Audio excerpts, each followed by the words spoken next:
आप सभी लोगों को नमस्कार। तो चलिए शुरू करते हैं स्टीरियोकेमिस्ट्री का अपना अगला लेक्चर। देखो, अभी तक हम लोगों ने नेमिंग पार्ट को स्टार्ट कर चुका है और नेमिंग पार्ट में हम लोगों ने पिछले लेक्चर में रिलेटिव कॉन्फ़िगरेशन को पढ़कर खत्म कर चुका है। अब आज हम स्टीरियोकेमिस्ट्री में ही पढ़ेंगे एब्सोल्यूट कॉन्फ़िगरेशन। एब्सोल्यूट कॉन्फ़िगरेशन और हम लोग एब्सोल्यूट कॉन्फ़िगरेशन में पढ़ने वाले हैं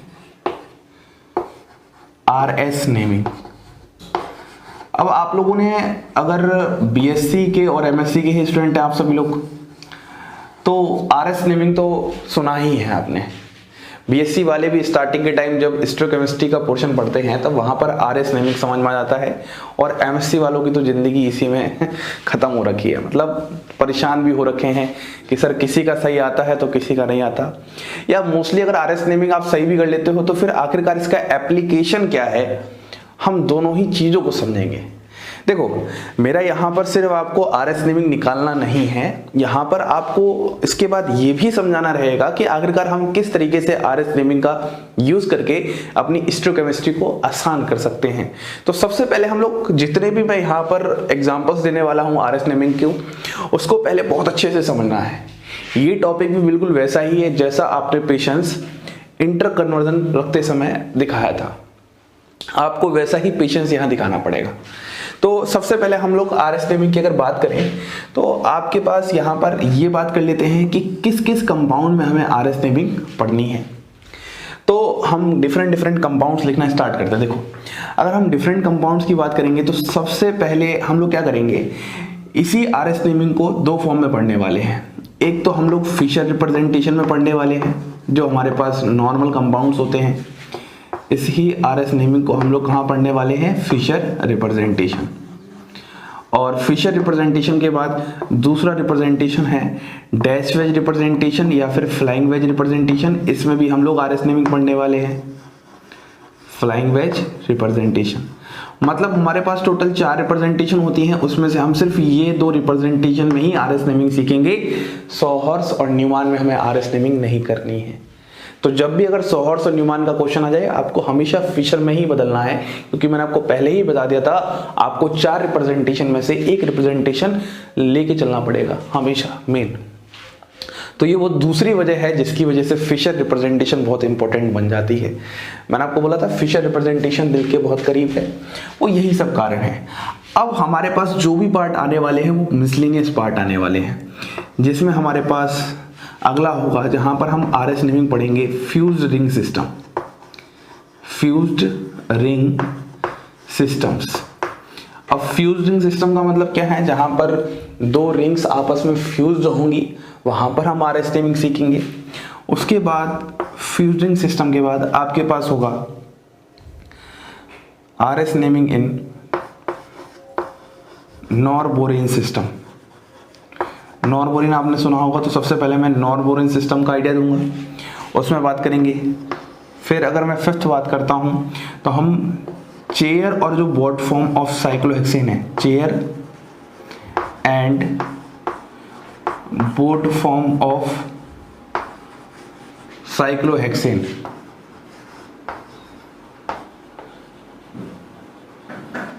यहां पर आरएस नेमिंग की बात करेंगे। उसके बाद 6th पॉइंट हमारा आ जाएगा एलीन्स। एलीन्स में आपको पता है क्यूमुलेटेड डाइन्स होती हैं, वो भी एक स्टैंडर्ड एग्जांपल है, इसमें भी बात कर लेंगे। फिर 7th आ जाएगा हमारे पास स्पाइरो कंपाउंड्स।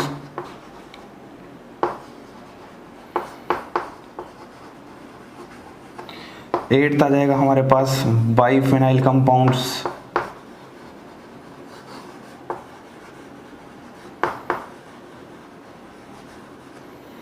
9th आ जाएगा हमारे पास अंसा कंपाउंड। ये इसके स्पेशल कैटेगरी ऑफ कंपाउंड्स होते हैं जिनकी मैं स्टीरियोकेमिस्ट्री भी आगे चल के डिस्कस करूंगा, लेकिन अभी हम सिर्फ आरएस नेमिंग की बात करेंगे। तो हम जितने भी कंपाउंड्स डिफरेंट होते हैं उन सभी की आरएस नेमिंग को यहीं पर सीख लेंगे। एक और होता है पैरासाइक्लोफेंस। ऐसे ही अगर मैं एक और बात करता हूं तो ट्रांससाइक्लोऑक्टीन,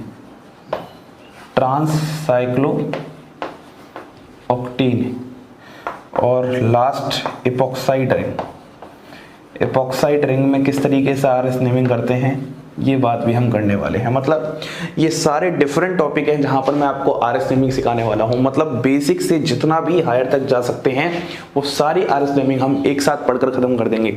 भले ही आपको किसी कंपाउंड की जानकारी नहीं है, आपको नहीं पता अंसा कंपाउंड क्या है, आपको नहीं पता पैरासाइक्लोफेन क्या है, तो मैं पहले थोड़ा सा कंपाउंड की जानकारी दूंगा और फिर हम उसके आरएस नेमिंग को समझेंगे। मैं यहाँ पर स्टीरियोकेमिस्ट्री डिस्कस नहीं करूंगा, मैं यहाँ पर सिर्फ आरएस नेमिंग डिस्कस करूंगा। अब देखो ये सब हमारे टॉपिक ऑफ इंटरेस्ट है जिसमें हम फिशर रिप्रेजेंटेशन से स्टार्ट करने वाले हैं, लेकिन उससे पहले कुछ बेसिक जानकारी हो जाए। सबसे पहला सवाल तो यही है कि आरएस नेमिंग को एब्सोल्यूट कॉन्फ़िगरेशन क्यों कहा जाता है। पढ़ा तो सबको ही देते हैं आरएस नेमिंग निकालना, आरएस नेमिंग वगैरह, लेकिन कभी ये सवाल किसी ने बताया है कि आरएस नेमिंग को एब्सोल्यूट क्यों कहा जाता है। बिकॉज एब्सोल्यूट का मतलब होता है इंडिपेंडेंट। अगर हम एब्सोल्यूट की बात करें तो एब्सोल्यूट का मतलब ही होता है इंडिपेंडेंट, या फिर एब्सोल्यूट मतलब अकेला, एक तरीके से कह सकते हैं किसी से लेना देना नहीं है। तो जो मैंने बोला किसी से लेना देना नहीं है, तो यहाँ पर जो ऑप्टिकल बिहेवियर है, जो पीपीएल के प्रति ऑप्टिकल बिहेवियर है, इसका कोई भी उसके साथ कोई रिलेशन नहीं है। मैं ऐसे लिखता हूं, कोई भी लेना देना नहीं है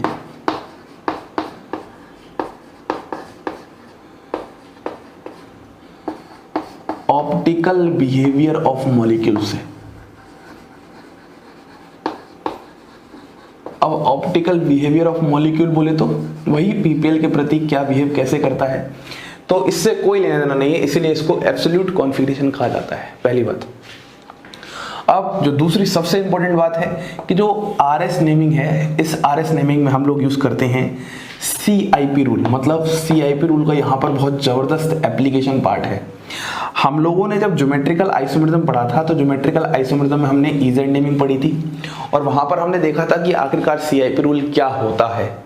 तो उसी CIP रूल का यहाँ पर बहुत ही बेहतरीन मतलब एप्लीकेशन है।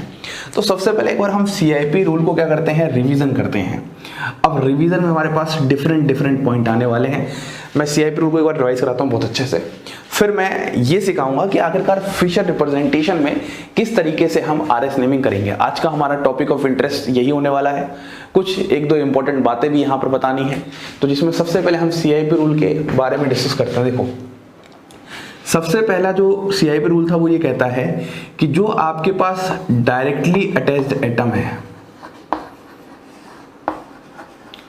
डायरेक्टली अटैच्ड एटम है जिसका हाईएस्ट एटॉमिक नंबर होगा, उसकी प्रायोरिटी क्या होगी, हाई। यही तो बोला था हमने। एक्चुअली जो CIP रूल है वो क्या है, एक प्रायोरिटी रूल है, और अगर ये प्रायोरिटी रूल है तो हम लो और हाई प्रायोरिटी देते हैं। तो यदि हमें प्रायोरिटी देनी है तो हमेशा हम डायरेक्टली अटैच्ड एटम देखेंगे, जिसका एटॉमिक नंबर हाईएस्ट होगा उसी की प्रायोरिटी हाई होगी। ये पहला पॉइंट हो गया। अब यहाँ पर नोट में एक बात मैंने लिखाई थी कि यदि आपके पास एटॉमिक नंबर सेम हो जाए, नोट में लिखाया था एटॉमिक नंबर सेम बोले तो आइसोटोप हो जाए। यदि आपके पास वह आइसोटोप्स हैं तो वहां पर आपको क्या चेक करना है, देन चेक एटॉमिक मास। उस वाले केस में आपको एटॉमिक मास चेक करना है। ये कोई रूल नंबर 2 नहीं है, आप इसी को नोट में याद रखो रूल नंबर 1 के बाद ही। ऐसे रूल बनाने को बहुत सारे रूल बन सकते हैं, लेकिन हम फालतू में टेंशन क्यों बढ़ाएं। दूसरा रूल है, यदि आपके पास डायरेक्टली अटैच्ड एटम सेम है, यदि आपके पास डायरेक्टली अटैच्ड एटम सेम है तो हमें क्या समझ में आया था, then move towards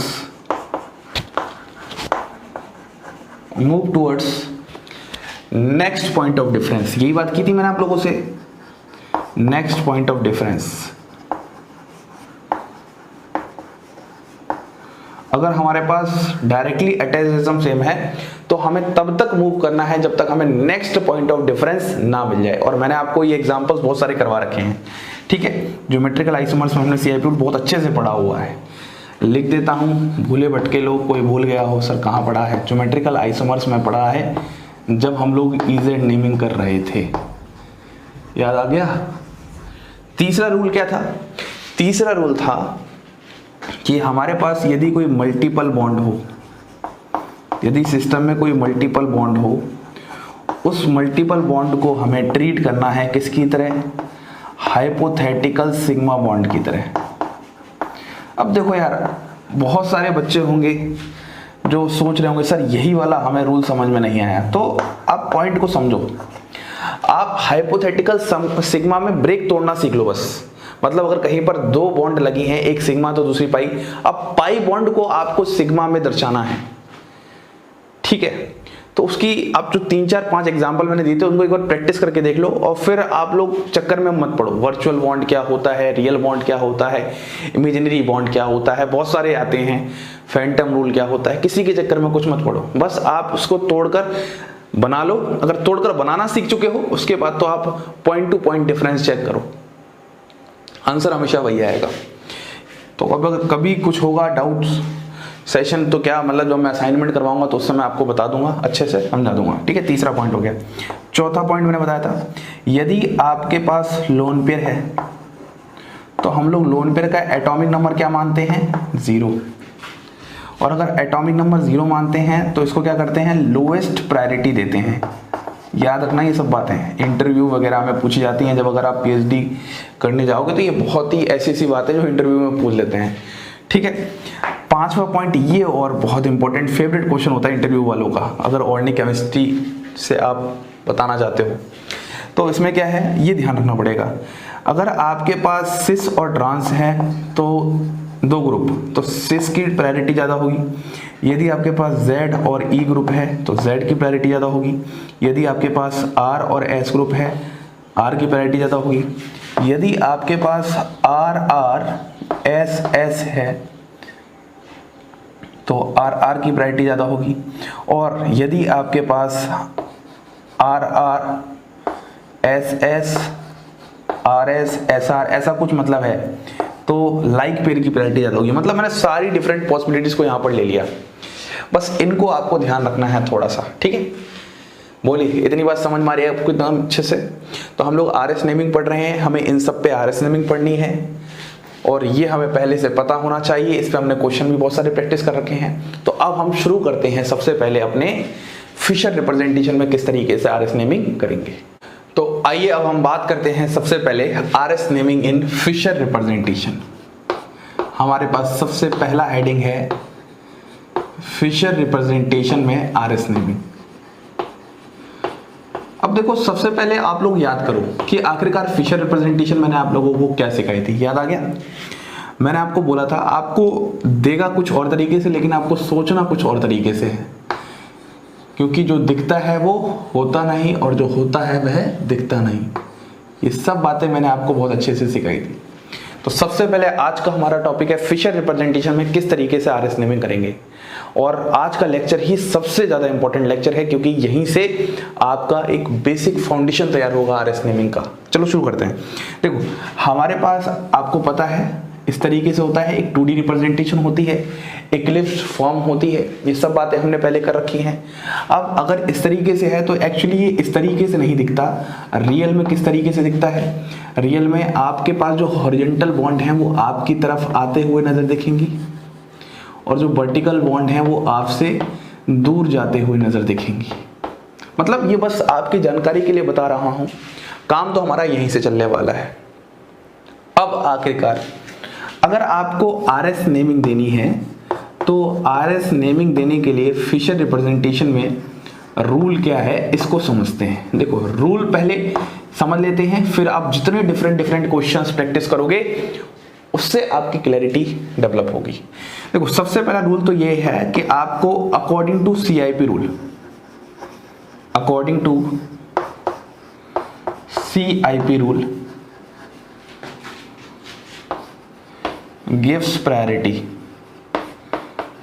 CIP rule के अकॉर्डिंग आपको प्रायोरिटी देनी है और प्रायोरिटी कैसे देनी है, 1 में या 2 में या 3 में या 4 में। मतलब 1 2 3 4 आपको क्या देनी है, प्रायोरिटी देनी है अकॉर्डिंग टू CIP रूल। अब जो सेकंड पॉइंट है वो बहुत इंपॉर्टेंट है। इफ फोर्थ प्रायोरिटी ग्रुप, अब फोर्थ प्रायोरिटी ग्रुप को ही हम लोग क्या बोल सकते हैं, lowest priority group, LPG, LPG stand for lowest priority group,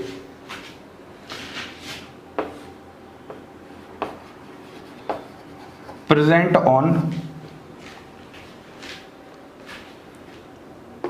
vertical position.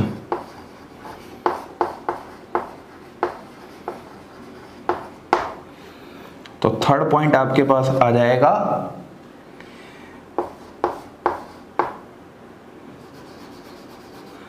Then move along 1 2 3। और लास्ट पॉइंट आपके पास बन जाएगा VCR। बस इसको ध्यान रखना है। अब ऐसे समझ में नहीं आ रहा होगा, जब मैं इसको समझाऊंगा तो बहुत अच्छे से समझ में आने वाला है। तो सबसे पहले VCR का फुल फॉर्म लिख लेते हैं। जो V है वो V स्टैंड फॉर है वर्टिकल, वर्टिकल पर LPG है वो समझा रहा है, आपके पास वर्टिकल पर ही LPG है। और C स्टैंड फॉर है क्लॉकवाइज, और R स्टैंड फॉर R, जो R नेमिंग है। तो जो RS नेमिंग है जिसमें R का फुल फॉर्म होता है रेक्टस और S का फुल फॉर्म होता है सिनिस्टर। ये बात नोट में कहीं ना कहीं लिख लेते हैं।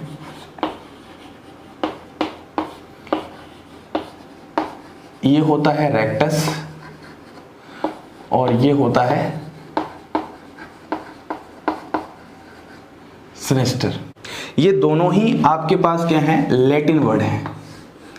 ये दोनों ही आपके पास लैटिन वर्ड हैं। अब आर रेक्टस इसका मतलब होता है राइट क्लॉकवाइज, एस सिनिस्टर इसका मतलब होता है लेफ्ट एंटी क्लॉकवाइज। आ रही बात समझ में एकदम अच्छे से? उम्मीद करता हूं आपको ये सब समझ में आ रहा होगा। ये बस आपकी एक्स्ट्रा जानकारी के लिए। अब यहां पर वापस आते हैं, ये आपको ध्यान रखना है बस VCR। जब भी फिशर रिप्रेजेंटेशन आ जाए तो हमेशा VCR आपके दिमाग में चलना चाहिए। होता ना वीडियो कैसेट रिकॉर्डर, पुराने जमाने वाली बात। तो इसको थोड़ा याद करने के लिए लिख देते हैं, पुराने जमाने वाली बात याद रखना है।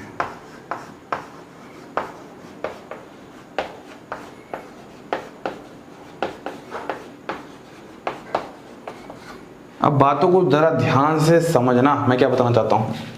इस पूरे को मैं एक एग्जाम्पल से समझाना चाहूंगा, और एग्जाम्पल आपके पास ये है CHO OH H, और यहां पे क्या है CH2OH। ठीक है, चलिए शुरू करते हैं। अगर शुरू करते हैं तो फिर से सबसे पहले समझो, क्या ये फिशर रिप्रेजेंटेशन है? बिल्कुल सर, फिशर रिप्रेजेंटेशन है। अगर ये फिशर रिप्रेजेंटेशन है तो इसमें सबसे पहले क्या काम करना है? According to CIP rule priority देनी है। चलो प्रायोरिटी देते हैं।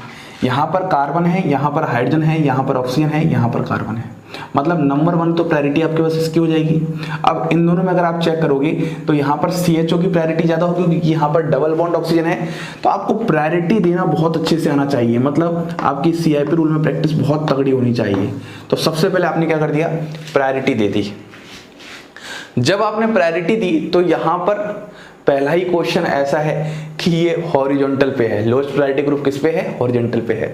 तो अब सवाल आ जाए कि यदि हमारे पास वर्टिकल पर ना हो, तो अगर वर्टिकल पे ना हो तो हमेशा क्या करते हैं? रूल नंबर 5, या फिर रूल नंबर 5 क्या, हम एक समय के लिए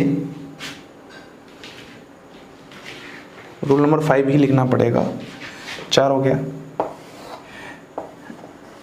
यदि LPG ग्रुप आपका हॉरिजॉन्टल पे है तो अगर R होता है तो S हो जाएगा, और S होता है तो R हो जाएगा। यदि LPG ग्रुप आपका हॉरिजॉन्टल पे है, बस इस बात को ध्यान रखना है एंड में। तो सबसे पहला क्वेश्चन करते हैं। अगर सबसे पहला क्वेश्चन बताऊंगा, घबराना बिल्कुल भी नहीं है, बहुत आसान टॉपिक है। अब वो गलती से पहला क्वेश्चन ही हॉरिजॉन्टल वाला आ गया, वर्टिकल पे होता तो वही सारी बातें लग जाती। लेकिन फिफ्थ रूल को भी ध्यान रखना है। अगर ऐसा है तो अब क्या बोला मैंने दूसरा rule, if fourth priority group LPG present on vertical position नहीं है, वर्टिकल पर नहीं है, तो फिफ्थ पॉइंट लगाना है। फिफ्थ रूल कब लगाना है ये कौन डिसाइड करेगा? ये रूल नंबर 2 डिसाइड करेगा। Rule number 2 decide whether we apply or not. यदि वर्टिकल पर होता तो रूल नंबर 5 नहीं लगाते, लेकिन वर्टिकल पर नहीं है इसलिए रूल नंबर 5 लगाएंगे। बात समझ में आ रही है? तो यहां पे रूल नंबर 5 लगेगा। तीसरा पॉइंट, देन मूव अलोंग 1 2 3। चलो 1 2 3 के अलोंग मूव करते हैं। 1 2 3। तो जब आप 1 2 3 के अलोंग मूव करोगे तो फोर्थ को भूलकर मूव करना है, इस बात को याद रखना। फोर्थ बीच में आ रहा है सर क्या करेंगे, ऐसा कुछ नहीं, आपको 1 2 3 के अलोंग मूव करना है। जब आप 1 2 3 के अलोंग मूव करोगे तो यदि वर्टिकल पर होता जो कि नहीं है तो उल्टा हो जाएगा, क्लॉकवाइज होता तो आर। और ये आपके पास क्या है, क्लॉकवाइज के एंटी क्लॉकवाइज, ये आपके पास एंटी क्लॉकवाइज है तो आर गिरेगा तो ये एस है। एस आना चाहिए था आंसर, लेकिन आप रूल 5th लगाओगे, यदि एस आंसर आ रहा है तो आंसर क्या आ जाएगा, आर। बस इतना आपको करना है। बोलिए क्या बातें समझ में आ रही हैं? सर यहाँ तो हम कंफ्यूज हो रहे हैं बहुत ज़्यादा। कुछ कंफ्यूज नहीं होना। सबसे पहला पॉइंट क्या लगाना है आपको, CIP रूल देकर 1 2 3 4 दे दिया। दूसरा जो सेकंड पॉइंट है वो डिसाइड करेगा 5th रूल लगाएंगे या नहीं लगाएंगे, ठीक है। तो यहां पर वर्टिकल पे नहीं है, कहां पर है, हॉरिजॉन्टल पर है। क्लियर? तीसरा देन मूव अलोंग 1 2 3। तो यहां पर आप लिख सकते हो फोर्थ को भूलकर, फोर्थ वाले ग्रुप को भूलकर आपको क्या करना है, 1 2 3 के अलोंग मूव करना है। यदि वर्टिकल पर है, क्लॉकवाइज है तो आर, लेकिन ये वर्टिकल पर नहीं है तो हमें पता है रूल 5 तो लगा लेंगे। क्लॉकवाइज नहीं है, एंटी क्लॉकवाइज है तो एस हो जाएगा। क्लॉकवाइज होता तो आर था, एंटी क्लॉकवाइज होगा तो एस होगा। बोलिए VCR। और इसी के नीचे आप लिख सकते हो यदि वर्टिकल पर ही कोई ग्रुप है, या यहां लिख देता हूं वर्टिकल पर ही कोई ग्रुप है, एंटी क्लॉकवाइज है तो एस। अभी ज़्यादा फालतू बनाने की जरूरत नहीं है, बस आपको चेंज करना आना चाहिए। तो ये दोनों वर्टिकल के लिए हैं, और यदि वर्टिकल पे ना हॉरिजॉन्टल पे हो तो इस वाले पॉइंट को लगा देना है। तो ये एस आ रहा था, लेकिन आंसर क्या जाएगा, आर। चलो अगला क्वेश्चन ट्राई करते हैं। मान लो यहां पर हमारे पास H है, यहां पर हमारे पास OH है, यहां पर हमारे पास CH3 है, और यहां पर हमारे पास C2H5 है। ये क्वेश्चन है। अब उम्मीद करता हूं आपको इस क्वेश्चन से सब कुछ समझ में आने वाला है। चलिए शुरू करते हैं। क्या करने वाले हो, सबसे पहले आपको प्रायोरिटी देनी है, देना स्टार्ट कीजिए। ये नंबर 1 प्रायोरिटी हो जाएगी, ये नंबर 2 प्रायोरिटी हो जाएगी, ये नंबर 3 प्रायोरिटी हो जाएगी, और ये नंबर 4 प्रायोरिटी हो जाएगी। प्रायोरिटी देने में कोई गड़बड़ नहीं करनी है। अगर आप प्रायोरिटी देना नहीं अभी भी सीख पा रहे हो तो आपका RS नेमिंग कभी भी सही नहीं हो सकता। RS नेमिंग का पहला पड़ाव ही होता है प्रायोरिटी देना। अगर आपने प्रायोरिटी दे दिया तो अब आगे मूव करते हैं। कैसे मूव करते हैं जरा ध्यान से देखो। क्या बोला है सेकंड पॉइंट, वर्टिकल पर फोर्थ। हाँ बिल्कुल वर्टिकल पर फोर्थ है, खुश हो जाओ, वर्टिकल पर फोर्थ है। अब क्या करेंगे, देन मूव अलोंग 1 2 3, 1 2 3 के अलोंग मूव करेंगे। चलो भैया 1 2 3 के अलोंग अगर मूव करते हैं, अब जब 1 2 3 के अलोंग मूव कर रहे हैं तो ये कौन सा है, क्लॉकवाइज की एंटी क्लॉकवाइज, एंटी क्लॉकवाइज। इसको भी नोट करना है क्या, क्लॉकवाइज ऐसा होता है ऐसा, और एंटी क्लॉकवाइज ऐसा होता है। अरे घड़ी इस तरीके से चलती है भैया, इस तरीके से कभी नहीं चलती है ना, ये वाली बात है। तो अब ये हो गया। फिर अगला क्या है, VCR, वर्टिकल पे है लेकिन क्लॉकवाइज नहीं, एंटी क्लॉकवाइज है, तो आंसर क्या आ जाएगा, S। यहां पर हमने कोई रूल नंबर 5 नहीं लगाया, लिख सकते हो यहां पे रूल नंबर 5 लगाया है और यहां पर रूल नंबर 5 नहीं लगाया है। ये कौन डिसाइड करेगा, रूल नंबर 2 डिसाइड करेगा। यदि ग्रुप वर्टिकल पे है तो रूल नंबर 5 नहीं लगाना है, यदि ग्रुप वर्टिकल पर नहीं है तो रूल नंबर 5 लगाना है। उम्मीद करता हूं आपको स्टार्टिंग में ये क्लैरिटी आ रही है। अब बस क्वेश्चन की प्रैक्टिस है और कुछ नहीं है। अब मैं आपके सामने डिफरेंट क्वेश्चंस लिखूंगा, आपको वो सभी क्वेश्चन मैं सॉल्व करके समझाऊंगा। बस आपको समझना है हर क्वेश्चन से। पहले आप इस चीज को बहुत अच्छे से समझ लो, यहां पर कंफ्यूज होने की बिल्कुल भी जरूरत नहीं है। ये वर्टिकल पोजीशन वाली कहानी चल रही है, यदि वर्टिकल पे ना होता तो हम रूल नंबर 5 लगाएंगे। क्लियर है, ठीक है। तो आइए कुछ क्वेश्चन से स्टार्ट करते हैं। यही जो 6 क्वेश्चन हैं आपको बहुत हद तक सारी क्लैरिटी देने वाले हैं।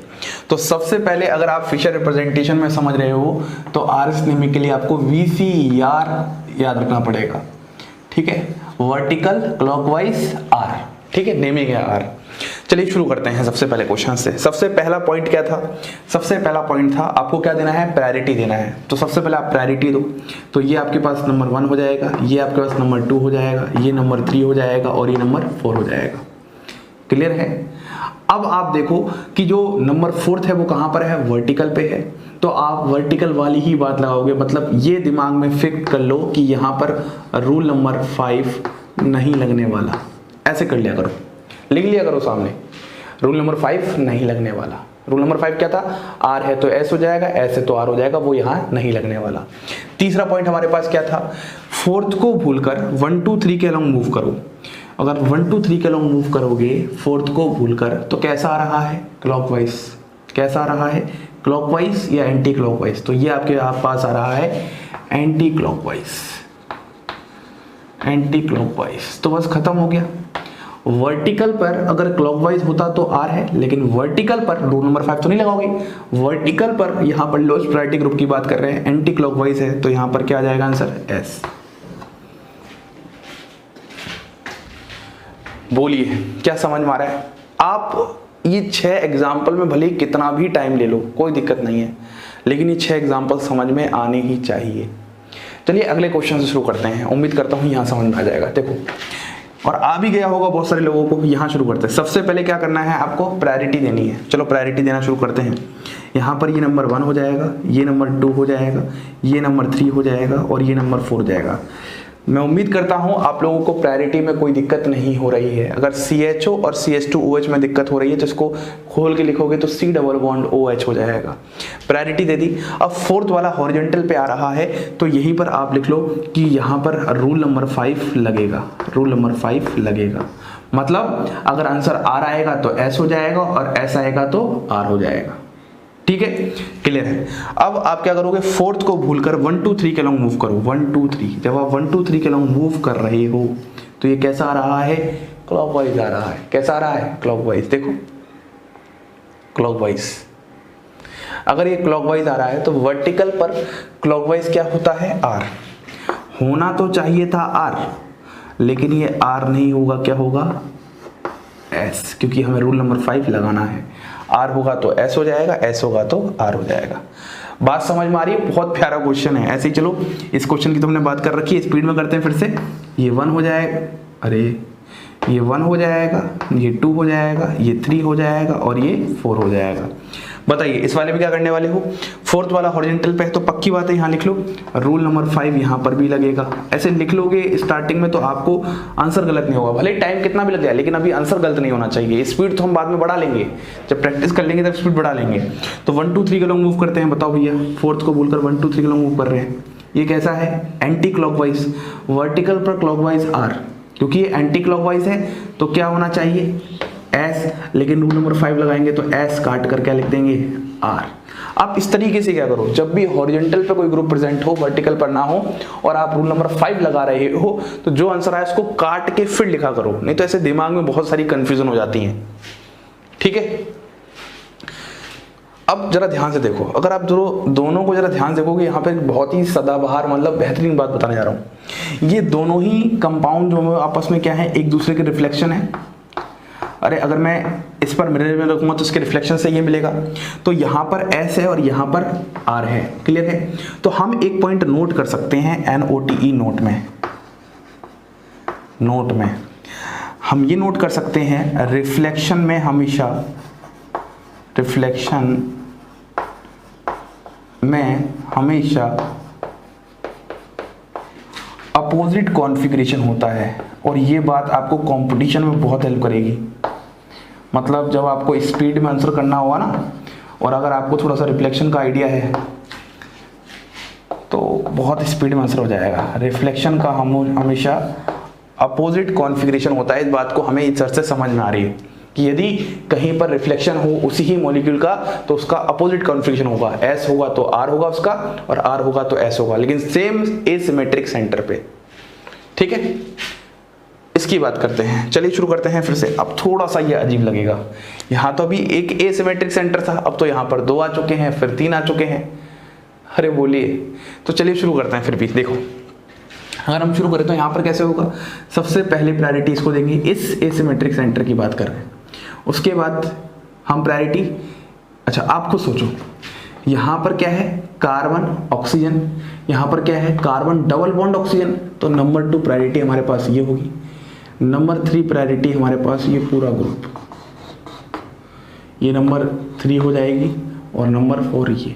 अब फिर से भाई नंबर 4 हॉरिजॉन्टल पे है तो यहाँ पर रूल नंबर 5 क्या करेंगे, लगेगा, रूल नंबर 5 लगेगा, बहुत बढ़िया, रूल नंबर 5 लगेगा, ठीक है। अब 1 2 3 के लॉन्ग मूव करो, चलो भैया 1 2 3 के लॉन्ग मूव करते हैं। तो 1 2 3 के लॉन्ग अगर आप मूव करोगे तो ऐसे ही मूव करोगे, 1 2 3 के लॉन्ग मूव करोगे तो ऐसे ही मूव करोगे। तो ये कैसा है, एंटी क्लॉकवाइज, वर्टिकल पर क्लॉकवाइज तो आर, क्योंकि ये एंटी क्लॉकवाइज तो एस होना चाहिए, लेकिन ये एस ना होके ये आंसर क्या आ जाएगा आर, क्योंकि हमें रूल नंबर 5 लगाना है, रूल नंबर 5 लगाना है। बोलो, इस वाले क्वेश्चन की बात करते हैं। इस वाले में हमारे पास प्रायोरिटी क्या जाएगी, ये इस पेन से करते हैं, ये 1 हो जाएगा। अब देखो यहाँ बहुत इंटरेस्टिंग बात छुपी है, अगर ये 1 हो जाएगा तो यहाँ देखो ये कार्बन से ऑक्सीजन जुड़ा है, यहाँ पर कार्बन से ऑक्सीजन जुड़ा है और फिर कार्बन जुड़ा है। इस बार नंबर 2 प्रायोरिटी हमारे पास ये पूरा ग्रुप होगा, फिर ये नंबर 3 आ जाएगा और ये नंबर 4 हो जाएगा। प्रायोरिटी देते समय आपको कोई गलती नहीं करनी है, मैं फिर बता रहा हूँ। तो यहाँ पर भी आपके पास क्या होगा, रूल नंबर 5 लगेगा, क्योंकि 4th पर क्या है, हॉरिजॉन्टल पर है लोएस्ट प्रायोरिटी ग्रुप। तो 1 2 3 के लॉन्ग मूव करो, जब 1 2 3 के लॉन्ग मूव करोगे तो कैसा मूव आ रहा है, ऐसा मूव आ रहा है।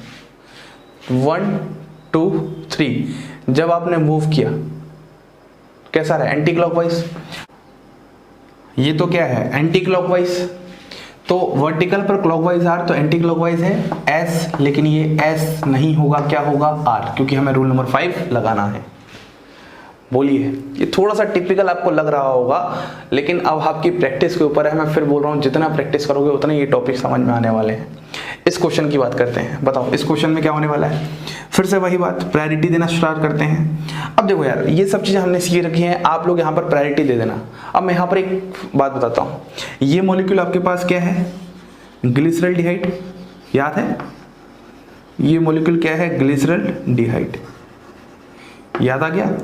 अब ये जो स्ट्रक्चर है ये ग्लिसरॉल्डिहाइड के ही तो मॉलिक्यूल हैं, बड़े भाई हैं, ये ग्लिसरॉल्डिहाइड का ही तो बड़ा भाई है। CHO CH2OH CHO CH2OH, बस यहाँ पर कार्बन बढ़ा दिया, यहाँ पर भी देखो CHO CH2OH, बस बड़े भाई हैं। तो अगर बड़े भाई हैं तो छोटे भाई की तो थोड़ा बहुत तो काम करते ही हैं। तो देखो जब आपका OH राइट हैंड साइड आ रहा है तो क्या आ रहा है R, और जब आपका OH लेफ्ट हैंड साइड आ रहा है तो क्या आ रहा है S।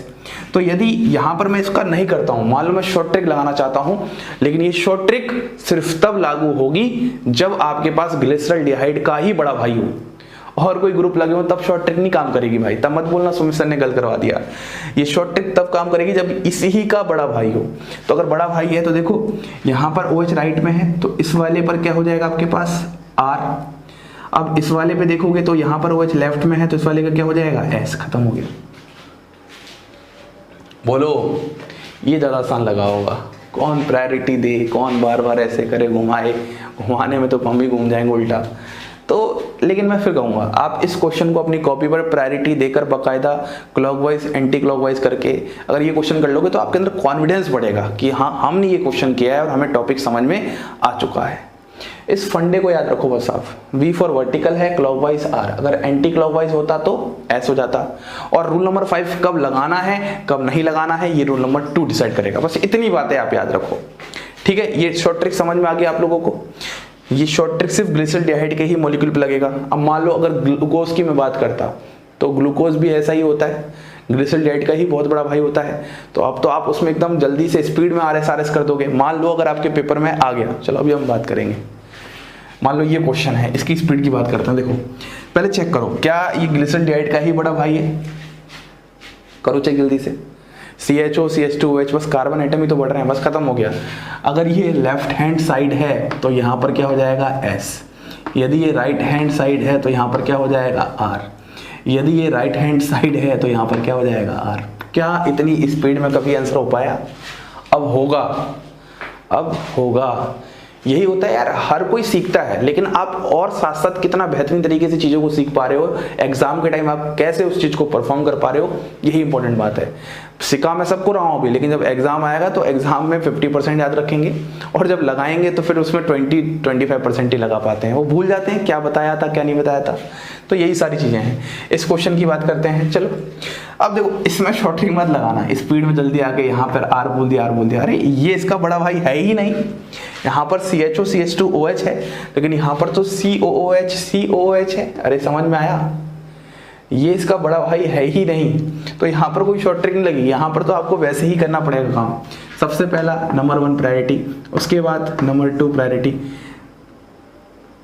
उसके बाद आपके पास यहाँ पर क्या आ जाएगा, नंबर 3 प्रायोरिटी, है ना, और यहाँ पर क्या जाएगा, नंबर 4 प्रायोरिटी। इस तरीके से चलेगा। अब अगर जरा ध्यान से देखना कैसे कर रहे हो, फोर्थ वाला हॉरिजॉन्टल पे मतलब यहाँ पे रूल नंबर 5 लगेगा, लिख देता हूँ मैं, रूल नंबर 5 लगेगा, ठीक है। अब फोर्थ को भूलकर 1 2 3 कॉलम मूव करो। लो भैया 1 2 3 कॉलम मूव करते हैं, ऐसा ही होगा 1 2 3 कॉलम मूव करने पे, बताओ ऐसा ही आ रहा है 1 2 3। तो ये कैसा है, एंटी क्लॉकवाइज। वर्टिकल पर अगर क्लॉकवाइज है तो आर, लेकिन ये एंटी क्लॉकवाइज है तो क्या होना चाहिए, एस, लेकिन रूल नंबर लगेगा 5, तो आंसर क्या आ जाएगा, आर। अब सर इसका भी वैसे ही कर लो, लेकिन यहाँ पर एक चीज़ देखो, अगर आप थोड़ा ध्यान से देखोगे, अगर आप इसका रिफ्लेक्शन देखोगे तो इस इतने पार्ट का रिफ्लेक्शन यही वाला पार्ट तो है। ध्यान से देखो, अगर मैं यहाँ पर मिरर रखता हूँ तो ये वाला पार्ट ही तो यहाँ रिफ्लेक्ट होगा, और अभी भी लिखा है मैंने, रिफ्लेक्शन में हमेशा अपोजिट कॉन्फ़िगरेशन होता है। खत्म हो गया। यहाँ पर क्या हो जाएगा आपके पास, बोलो, एस। अरे कुछ समझ में आ रहा है क्या, कंफ्यूज होने की बिल्कुल भी जरूरत नहीं है। अगर आपको ये शॉर्ट ट्रिक वगैरह समझ में कुछ नहीं आ रही है तो आप तो जो मैंने सिखाया है उसी तरीके को लगाओ पहले, लेकिन मैं साथ साथ बता रहा हूँ क्वेश्चन को कैसे स्पीड अप करेंगे, क्योंकि एग्जाम में एक ही क्वेश्चन अगर आप 5 मिनट लगा रहे हो तो फिर फायदा क्या, ऐसे कंपटीशन में आप तो बहुत पीछे हो जाओगे। तो साथ साथ ये बातें पता होनी चाहिए, ये पॉइंट बहुत अच्छे से पता होना चाहिए। रिफ्लेक्शन में हमेशा अपोजिट कॉन्फ़िगरेशन होता है।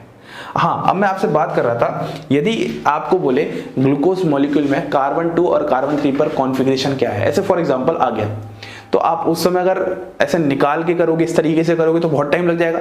लेकिन अगर आपको ये पता है कि जो ग्लूकोज है वो ग्लिसरॉल्डिहाइड का ही बड़ा भाई है, तो OH अगर राइट में है तो R हो जाएगा, OH लेफ्ट में है तो S हो जाएगा, खत्म हो गया। ये कुछ स्टैंडर्ड मॉलिक्यूल हैं। ऐसे ही मान लो डी राइबोज है, उस डी राइबोज के कार्बन 2 और कार्बन 3 पर क्या कॉन्फ़िगरेशन है, तो सबसे पहले आपको ये नहीं पता डी राइबोज क्या होता है, यही नहीं पता डी राइबोज क्या होता है, और फिर ये भी नहीं पता कि ये ग्लिसरॉल्डिहाइड का ही बड़ा मॉलिक्यूल बड़ा भाई है। और जैसे ही ये बात मैं बता दूंगा, आप सीधे क्या बोलोगे, सर यदि वो OH राइट में है तो R हो जाएगा, OH लेफ्ट में है तो S हो जाएगा। मतलब यही है। आप इस समय अगर सीख रहे हो तो मैं साथ साथ आपको बहुत सारी बातें बता रहा हूँ, उन बातों को साइड में नोट करके लिखो और लिख दो ये कंपटीशन पॉइंट है, इनको कंपटीशन के टाइम जब आप रिवाइज करोगे तो उनको ध्यान रखना है। भले ये बड़ा मेथड आप ध्यान ना रखो, लेकिन उस मेथड को जरूर ध्यान रखना है। और बड़ा मेथड याद क्यों नहीं होगा जब आप इतने सारे क्वेश्चन प्रैक्टिस कर लोगे। बात समझ में आ रही है आपको एकदम अच्छे से, ये बात एकदम अच्छे से क्लियर है। तो आइए कुछ और एग्जांपल की प्रैक्टिस कर लेते हैं।